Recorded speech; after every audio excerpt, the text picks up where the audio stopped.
have a ticket to tonight's game, it's not going to take you very long after the final few echoes of Jeff Jimerson's dulcet tones to know whether or not your home team has still got it going on. Good morning to you. Good Tuesday morning. I'm Dejan Kovacevic of DK Pittsburgh Sports. This is Daily Shot of Penguins. It comes your way bright and early every weekday if you're into football and or baseball. I also offer daily shots of Steelers and Pirates that I hope you'll also check out. Penguins versus Devils, 7:08 p.m. face-off. PPG Paints Arena. I'll be there covering it for DK Pittsburgh Sports along with our beat writer Taylor Haas. And my focus in those first few minutes, those vital and often very revealing first few minutes, will be on tracking back. If you're new to this beautiful game, I'm going to explain what tracking back is, or trackbacks. There's a lot of different terms that get used for this. In its simplest description, it's when a forward tracks back through the neutral zone principally, but also back into the defensive zone, and at the very least finds someone to erase from the equation for the defensemen who, theoretically, are already back. I say theoretically because the team employs Chris Letang and Erik Karlsson. So if both defensemen are back and the other team looks like it might have a 3-on-2, a situation that happens a ton in hockey, it's it's imperative that somebody, the nearest closest forward to center red, makes a beeline for it. Get your rear end moving. Find somebody, anybody, get there, get tight. Don't be dumb and take a penalty, but be close enough that your defenseman can read the overall picture and take one guy each. That 3-on-2 now becomes not only a 3-on-3, but just a generally clearer picture for everybody, goaltender included. When the Penguins have faced this particular opponent, it's been a problem. It's been a problem for a while, and that's in large part because the Devils just have some really, really fast guys, and not just Jack Hughes. They've got a bunch of them. Probably the NHL's most underappreciated forward right now in my mind is Jesper Bratt. But there's more than just those two as well. If you're going to play on what Mike Sullivan describes as the wrong side of the puck, they're going to smoke you. It's not even going to be interesting. And you'll know this right away. You'll know if the Penguins will have established the stance, the template that they need to beat these guys. Contrary to a rather common misperception, the Penguins can and do and have skated with the Devils. They've done that. They aren't a slow team. They're older, but there's all kinds of MPH analytics to support that they're not slow. The Penguins aren't slow. Sid's old. Sid is not slow. Brian Rust's older than 30. Rust's still your fastest guy. But it's all about the positioning and really the determination. Phil Tomasino had this to say yesterday in Cranberry after practice about how the Penguins carried themselves in this context the other night against the Predators. I thought we didn't really give them too much time. I think you look at a lot of their chances. They kind of had a lot of shots on the outside. I think there was a couple of chances. Obviously, Ned played great, but I think if we can limit those, maybe try and get out of our zone a little quicker, a little bit easier. I think that just kind of helps us generate some more rush chances and obviously lead to some more ozone time. So I think that's kind of the main message right now. But overall, I thought if you look at the last game, I think we really on top of them, didn't give them too much time, and it was overall a pretty good effort from our group.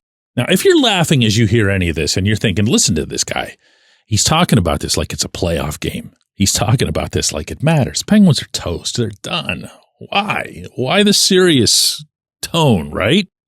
And I'm going to say it again. I feel like it's fair. I feel like it's fair to them.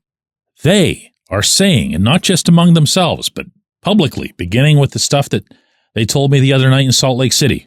They're viewing these 4 games, the 4 games after Salt Lake City, including the win the other night over the Predators, as a way to, they haven't used the term like save the season or salvage the season, but that's what it is. These games leading into the NHL's 2-week break for the Four Nations face-off, these 4 games. So if they're going to treat them like playoffs, We can talk about them like playoffs. I'm going to talk about them like playoffs, mostly just because it's fun. I could even, go in depth too. New Jersey's injury report. They're not going to have Jacob Markstrom, which is very good news for the Penguins considering they have a tough time with him and always have wherever he's been. They're also still going to be without their captain, Nico Hischier. So they're not at full strength either. So go out there and get it done, and get it done from the very beginning. When we come back, J1Q. This episode is brought to you by Bet Online, your number one source for all your summer sports needs this season, from Major League Baseball, golf, NHL, NBA playoffs. Get the latest odds and lines, including all team matchups, player props, odds on just about everything that's out there. Head to the website today or use your mobile device to get in on the action. Bet Online, where the game starts.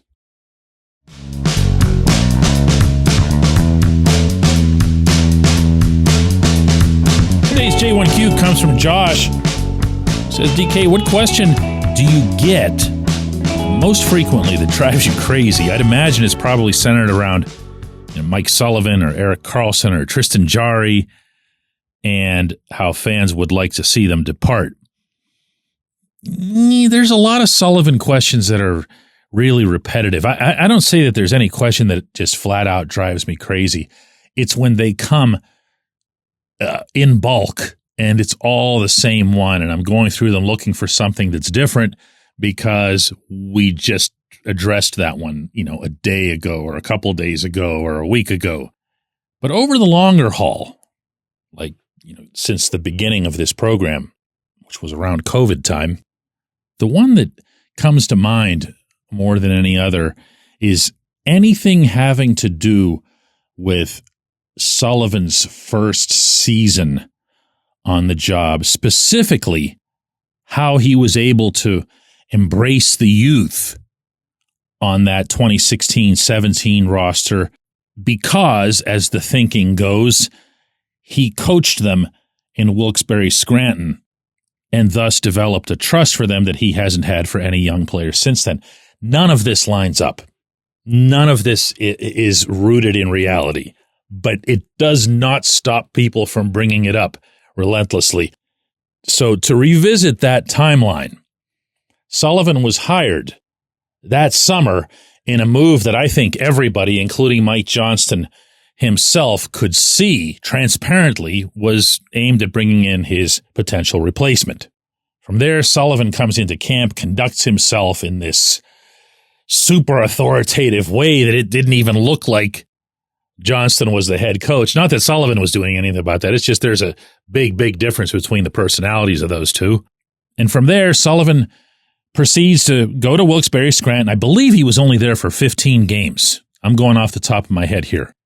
The team did really well, whereas the team in Pittsburgh was doing not at all well.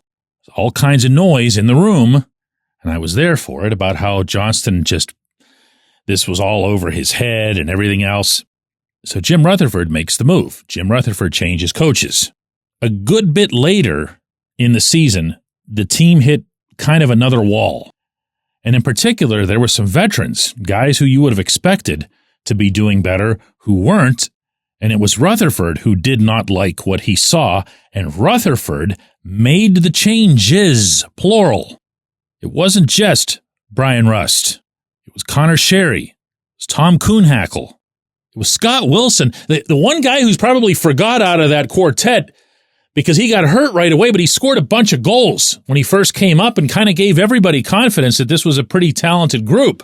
The other three, of course, were on the ice in San Jose lifting the Stanley Cup later that same season. You can throw Matt Murray into that as well. He didn't come up with those guys, but there were 5 of them who started out in Wilkes-Barre Scranton and 5 of them who won it all. And this was all Rutherford. Rutherford was the one who said at the time that those guys were coming up to try to inject some fire and some energy and some passion for the game into the older guys. Some of the older guys sat. They all talked about how, wow, it's so great to have these kids here. It's awesome. We're just feeling that vibe. Meanwhile, they're thinking, we're going to lose our jobs here. Now, did Sullivan play them? Yeah, because that's the way the roster was shaped at that point. I'd say if anybody wants to perpetuate that Sullivan narrative in any capacity, the one player that you could do it with is Murray. He absolutely, undeniably developed a trust in Murray that ended up carrying not just through 2016, but also obviously through the 2017 playoffs when Sullivan famously benched Marc-Andre Fleury after a rough game in Ottawa and proceeded to stick by Murray right through the end. But the idea that he was, somehow more beholden to youngsters because of 15 games that he spent with them in the AHL, that would be the one that tops my list. That would definitely be it. I appreciate the question. Good one. I appreciate everybody listening to Daily Shot of Penguins. I'm going to do another one of these tomorrow.